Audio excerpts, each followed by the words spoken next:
exam guide Assamese YouTube ফেমিলিলৈ সকলোকে পুনৰবাৰ স্বাগতম জনাইছোঁ বন্ধুসকল যিসকল পৰীক্ষাৰ্থীয়ে 2021 বৰ্ষত মেট্ৰিক পৰীক্ষাত অৱতীৰ্ণ হ'ব সেইসকল ছাত্ৰছাত্ৰীৰ কাৰণে ছ'চিয়েল ছায়েন্স অৰ্থাৎ সমাজ বিজ্ঞান বিষয়টোৰ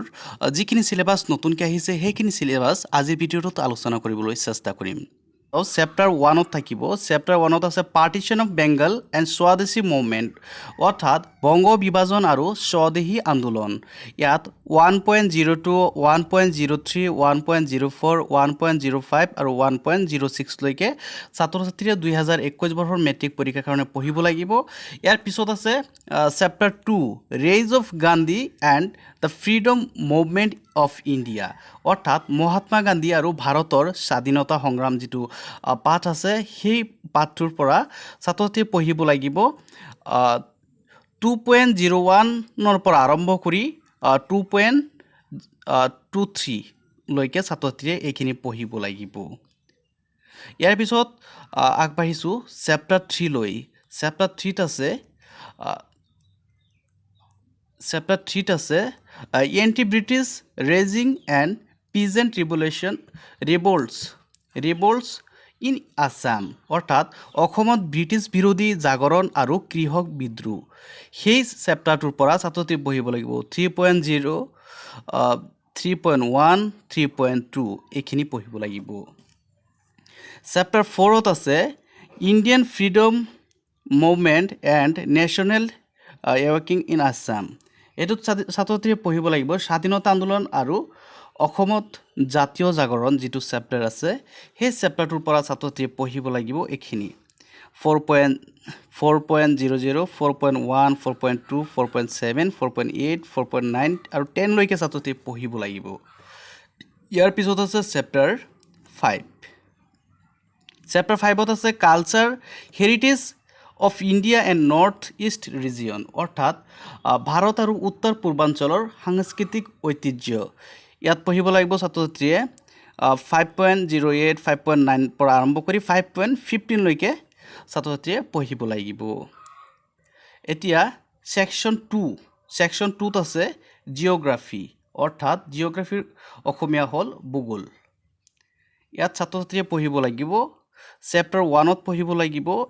ইকনমিক জিঅ'গ্ৰাফি তাত যিটো কোৱা হয় অৰ্থনৈতিক ভূগোল ছাবজেক্ট আছে মেটাৰ এণ্ড ৰিচোৰ্চ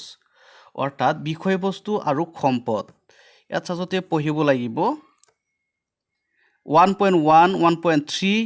2 এইবাৰৰ কাৰণে বাতিল কৰা হৈছে 1.4 1.5 ইয়াৰ পিছত তলফালে আহিছোঁ তলফালে চেপ্টাৰ 2 আছে চেপ্টাৰ 2ত এনভাইৰনমেণ্ট এণ্ড এনভাইৰনমেণ্টেল প্ৰব্লেমছ অৰ্থাৎ পৰিৱেশ আৰু পৰিৱেশ সমস্যা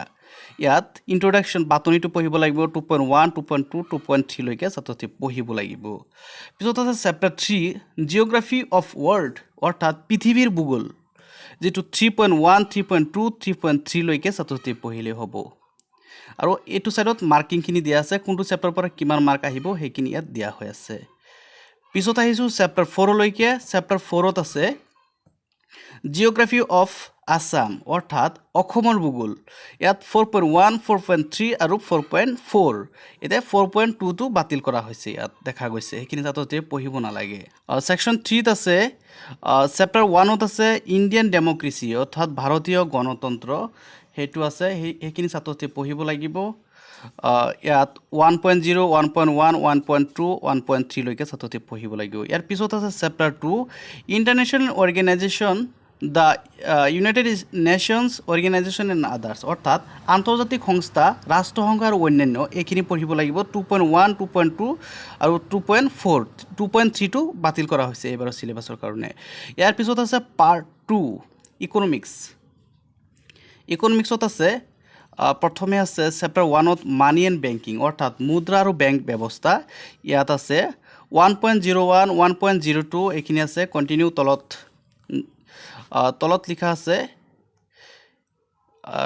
লাষ্টলৈকে থাকিব 1.10 লৈকে কনচেপ্ট অফ বেংক চেপ্টাৰ 2ত আছে